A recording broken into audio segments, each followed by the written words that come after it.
Hello boys and girls, welcome to my YouTube channel, Teaching with Mrs. Farad.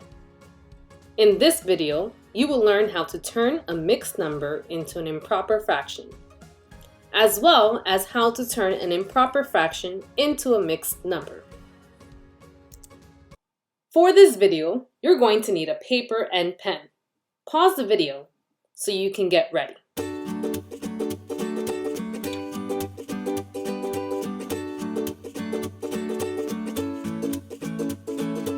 Okay, let's start. First question is, what is a mixed number? Here we have an example of a mixed number. Can you define it? I'm going to give you a few seconds.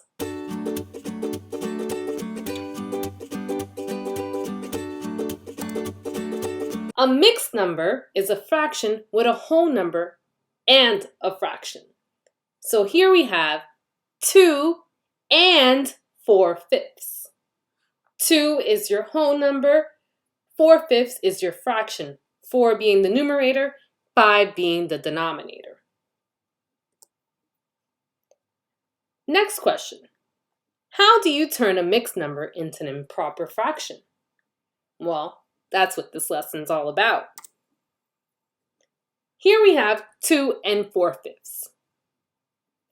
I'm going to explain to you the steps in turning 2 and 4/5 into an improper fraction, which is 14/5.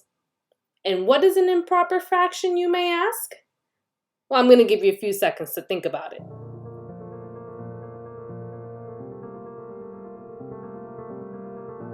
An improper fraction is a fraction that's not proper. The reason for that is because the numerator is greater than the denominator. So whenever you see a fraction whose numerator is greater than the denominator, that means that's an improper fraction. Improper fraction means not right. Here are the steps on how to turn a mixed number into an improper fraction. Step 1. Multiply the denominator by the whole number. So the whole number in this mixed number is 2. And the denominator is 5. So 2 times 5 or 5 times 2. And what is 2 times 5? 10. Very good. Step 2. Take the product of 2 and 5 and add it to the numerator. So the product of 2 and 5 is 10, and our numerator is 4. So we would add 10 plus 4. And we have 14. Step 3. Write the answer as the new numerator. So the number we just multiplied and added to the numerator becomes our new numerator, and that is 14. Step 4. The denominator stays the same.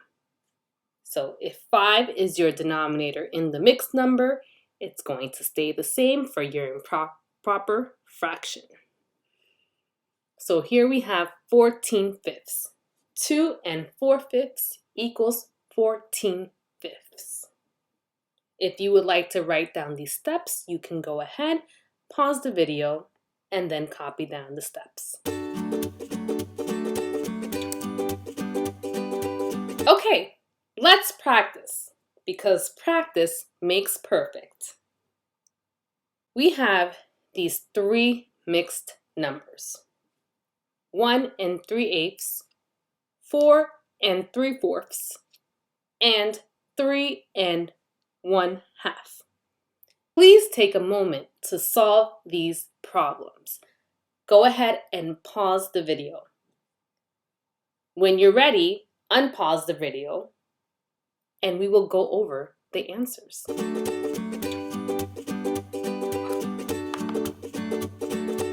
All right, so let's do the first one. 1 and 3/8. My first step is to multiply the denominator times the whole number. So let me go ahead and put that in parentheses. 8 times 1. And 8 times 1 is 8. Now the next step is to add the numerator. 8 plus 3 is 11, so 11 becomes my numerator, and the denominator stays the same, which is 8. Next problem is 4 3/4.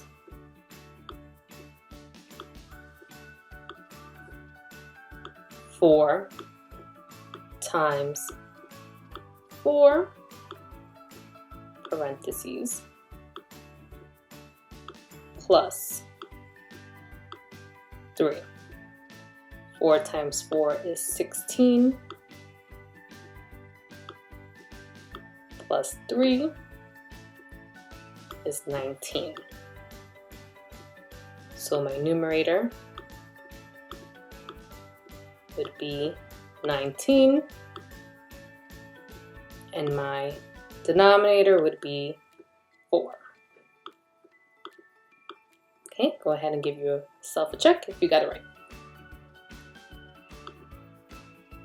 All right, next problem. 3 1/5.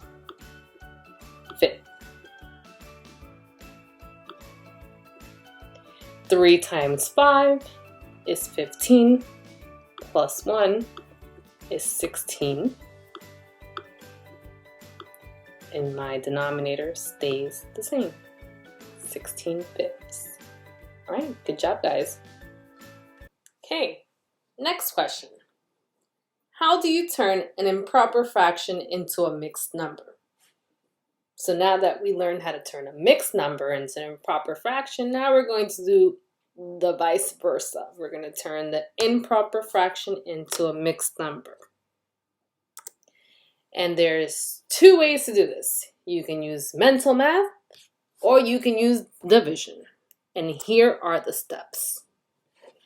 For mental math, step 1, think how many whole numbers are in the fraction. So here we have 7/4. I know that 4/4 equals 1 whole. And there isn't another set of wholes unless we had 8/4. Then that would be 2 wholes. But in this case, we only have 1 whole. Step 2, what is left over? You can figure that out by subtracting. So if you have 4/4 is 1 whole, then 7 minus 4, that's 3. There's 3/4 left over. The whole becomes your whole number. What's remaining, the numerator, and the denominator, you guessed it, stays the same. Now for division, step 1, divide.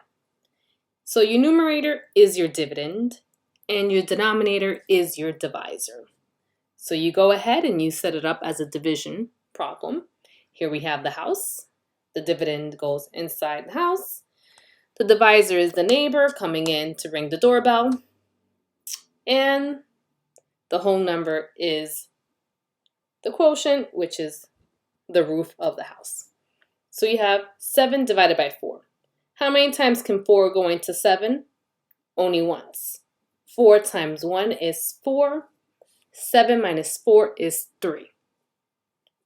Your quotient becomes your whole number. The remainder becomes the numerator. And your divisor becomes the denominator. Pause the video now and copy this down in your notebook or on your piece of paper. Unpause when you're ready to move on. All right, boys and girls, let's practice because practice makes perfect. Here you have 13 thirds, 24 fourths, and 16 sixths. Go ahead and pause the video and work on these 3 problems. When you're ready, unpause the video and we will go over the answers. All right, boys and girls, so the first problem is 13 thirds. I'm going to use division to solve these problems. So 13 divided by 3. 3 can go into 13 4 times. 3 times 4 is 12. 13 minus 12 is 1. My whole number is 4. My numerator is 1. And my denominator is 3. Answer is 4 1/3. Next problem. 24 fourths.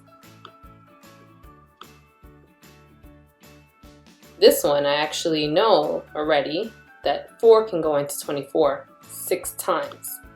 So this is perfectly even. This equals 6. There is no remaining fractions. So I use mental math for this one. Next one is 16 6. 16 divided by 6. 6 can go into 16 2 times. 6 times 2 is 12. 16 minus 12 is 4. My whole number becomes 2. 4 is my numerator.